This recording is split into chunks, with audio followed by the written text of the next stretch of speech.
오늘은 이것은 왜 직업이 아니란 말인가 라는 책을 한번 읽어보려고 해요. 읽어본다기보다 소개해드리려고 해요. 수능이 코앞이에요. 벌써 내일이죠. 수능 때마다 매우 추웠었던 것 같은데 어쩌면 이제 수능을 보고 대학을 가고 새로운 세상으로 나갈 준비를 하는 친구들에게 세상은 이렇게 춥고 혹독한 곳이야 라는 걸 알려주기 위해서인지 수능 때만 되면 꽤 추웠던 것 같아요. 수능 한파라고도 하죠. 모든 고등학생들이 수능을 보고 대학을 가려고 하는 건 아니지만 대부분의 학생들은 대학 입학이 목표죠. 대학생이 되면, 대학만 가면 이런 말들에 밀려서 포기해야만 했던 일들이 얼마나 많을지 감히 상상도 안 돼요. 저도 그런 기억이 있는 것 같아요. 대학에 가면, 대학생만 되면 더 좋은 걸 할 수 있어. 더 좋은 일이 벌어질 거야. 라는 기대를 갖게 했었죠, 어른들은. 그래서 지금은 아무 생각하지 말고 공부만 해. 시험 잘 볼 생각만 해. 이렇게 되게 강요됐었던 것 같아요. 대학만 가면 다 이루어질 것처럼. 하지만 대학에 들어간다 한들 달라지는 건 1도 없죠. 고등학교 4학년이 된 것 같다는 말도 어디선가 들은 것 같아요. 대학에 꼭 가야 한다라고 하는 이유들이 되게 많겠지만, 그것들 중에 하나가 좋은 것에 취직하기 위해서라든가, 또는 기왕이면 정규직으로 취업하고 싶어서 라는 말도 들었던 것 같아요. 대학은 이제 우리가 더 이상 진리의 상아탑 이런 이야기 안 한 지 너무 오래됐죠. 그러니까 진리의 상아탑이 아닌 지 오래됐고 수업료가 아주 비싼 취업 학원으로 전락해 버린 지도 오래되었습니다. 어쨌거나 수능이 끝나고 나면 아이들은 수많은 이벤트의 대상이 돼서 수험표를 들고 옷을 사고 머리를 하고 영화를 보고 하겠죠. 몇 퍼센트 할인, 수험생 반액 할인 이런 문구들이 사방에 막 붙어 있어요. 포스터들이, 플랜카드들이.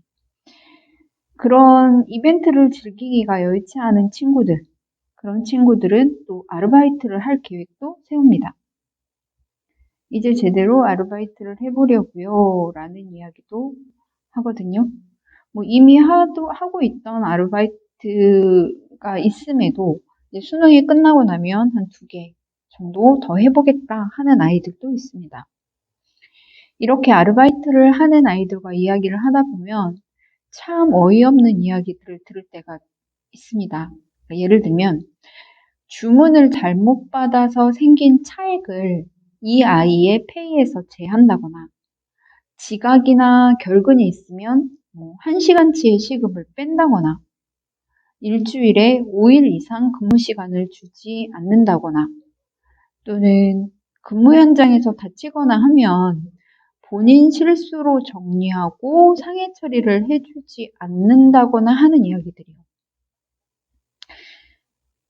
가장 많은 이야기들이 나오는 건 정식 근로계약서를 쓰지 않는다는 것입니다. 근로계약서 써야 하지 않아요? 라고 되묻는 순간 어디에 쓰려고? 라고 물어보거나 다른 곳을 알아봐라 라는 말이 돌아온다는 거죠. 뭔가 불이익을 당할 때 또는 항의하거나 하게 되면 듣게 되는 말이 있죠. 알바 주제에.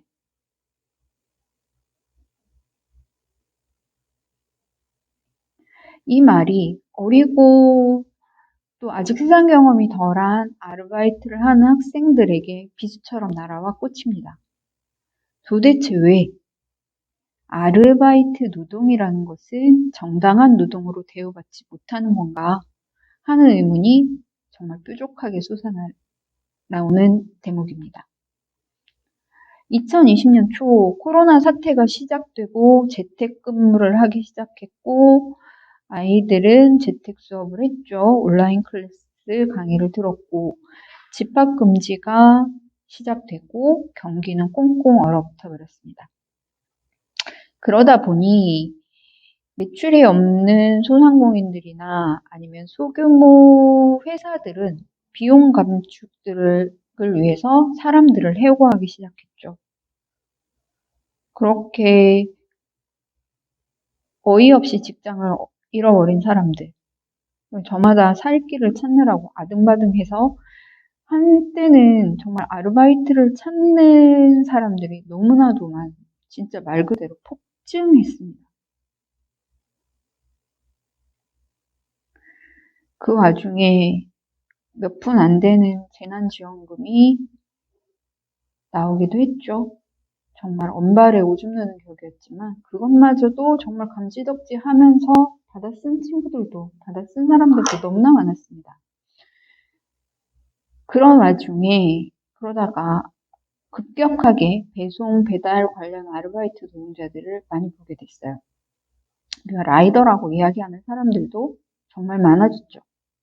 할 수 없는, 즉 생계로부터 시작한 일들이죠. 생계를 유지하기 위해서 생계와 연결되지 않을 수 없는 노동행위임에도 불구하고 아르바이트라는 말이 붙는 순간 이 노동은 용돈벌이로 전락을 하게 됩니다.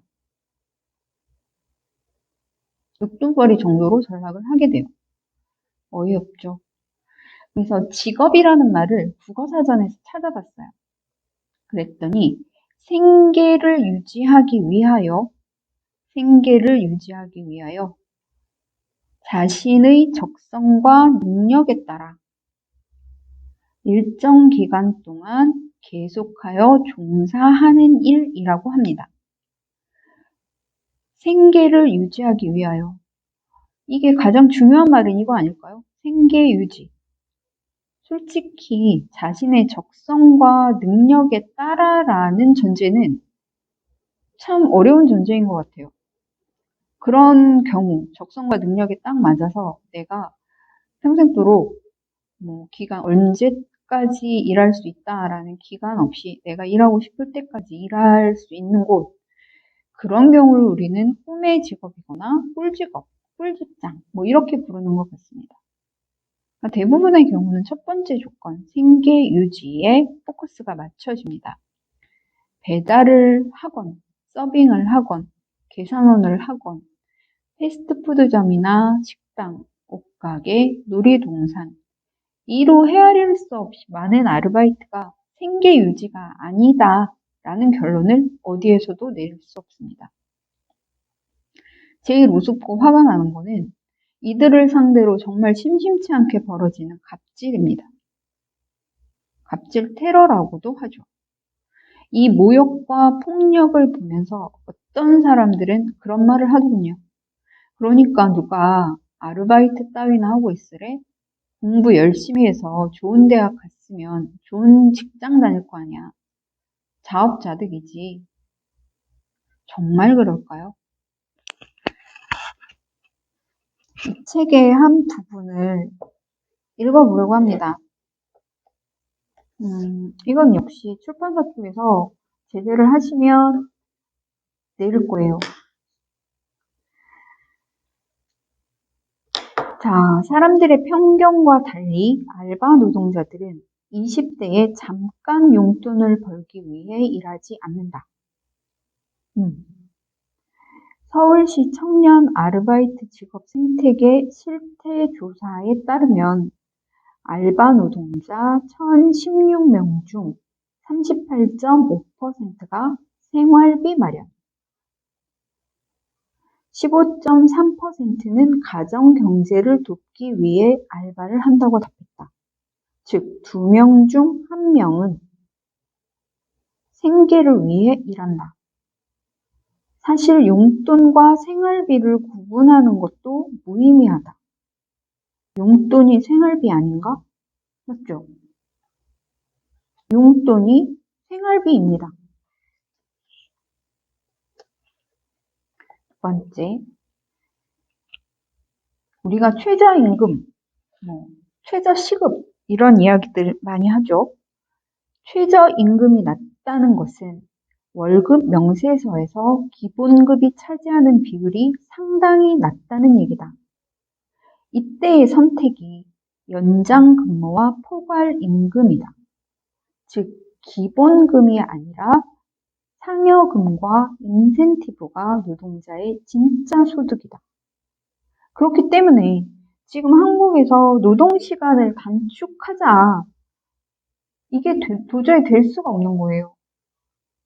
최저임금은 낮은데 이렇게 뭐 연장 근무를 하거나 잔업을 하거나 특근을 하거나 해서 이 인센티브가 실질적인 진짜 소득인데 최저임금을 낮춰버리면 최저임금 대비 몇 퍼센트라고 하는 이런 기본급, 상여금, 인센티브 이런 게 다 떨어질 거 아니에요. 그러니까 노동시간을 단축한다는 말이 그러니까 그냥 단축하는 게 아니라 최저임금을 낮게 주면서 노동시간을 단축한다는 것이 요즘 말로 정말 개소리인 거죠. 노동시간을 정말 단축하고자 한다면 보장되는 최저임금이 어느 정도 그들이 생활을 영위할 수 있을 만큼의 수준이 되어야 하는 거죠.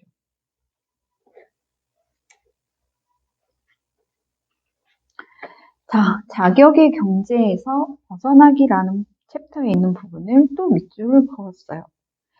내가 이 책에서 전복하고자 하는 것은 알바 노동은 시간당 최저임금이라는 등가 교환이다. 이 둘의 가치는 같은가? 라는 의문이 사실 이 책을 쓰게 된 계기다. 왼쪽 항에 있는 알바 노동자 자리의 정확한 이름은 알바 노동자가 아니라 알바 노동이라는 노동력의 가치다. 쉽게 말하면 그 직업의 시간당 가치다.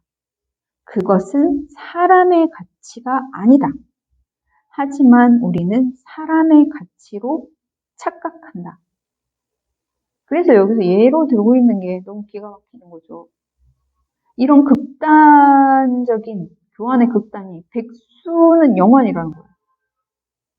백수, 전업주부, 장애인, 그 누구도 구매하지 않는 무가치한 존재를 만들어버리는 거예요. 이게 얼마나 어이없는 일입니까? 또한 알바 노동자는 시간당 최저임금 공식은 알바 노동자의 과거와 현재, 미래를 교환한다. 정말 무섭죠?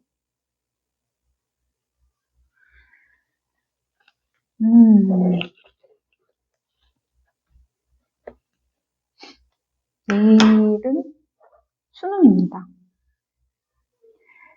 나는 우리 아이들이 또는 직장에서 밀려난 어른들이 생계가 아득해진 사람들이 정당하게 노동의 대가를 받는 아르바이트 노동이 우뚝 서길 기대합니다.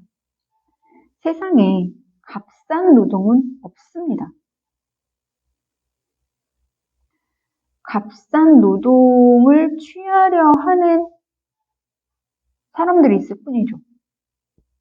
노동에서 이윤을 남기고자 하는 비열한 사람들이 있기 때문이죠. 어쩌면 가장 제대로 비용 처리가 되어야 할 것이 노동인지도 모릅니다. 모든 노동은 존중되어야 합니다. 모든 노동하는 사람은 보호되어야 합니다. 이것은 왜 직업이 아니란 말인가? 이 책을 읽으며 참 많은 생각을 하게 됩니다. 노동의 현장에서조차 밀려나고 있는 사람들, 죽기 살기로 자신의 노동력을 제공하고 있지만 그 가치를 인정받지 못하고 있는 사람들, 그 모든 사람들에게 차별과 혐오를 쏟아내고 있는 사람들이 있는 한 모든 직업은 존중받을 수 있다. 소위 말해서 옛말에 그런 말이 있죠. 직업에 귀천이 없다. 아르바이트는 왜 직업이 아닌가? 그래서 왜 천시되고 있는가? 오래 생각해 볼 만한 문제인 것 같습니다. 이 책에는 좀 다양한 예시들이, 다양한 체험담들이 많이 들어있어요. 정말 생생하고 절절한 이야기들이 있습니다. 주변에 아르바이트 생각하고 있는 친구가 있거나 이제 곧 아르바이트를 하겠다고 꿈에 젖어 있는 어린 친구들이 있거나 아니면 생계 때문이라도 지금 당장 아르바이트에 나서야 하는 사람이 있다면 한 번쯤 이 책을 읽어보는 건 어떨까 하는 생각을 해봅니다. 오늘은 빨간 소금의 책, 박정훈의 이것은 왜 직업이 아니란 말인가를 소개해 보았습니다. 감사합니다.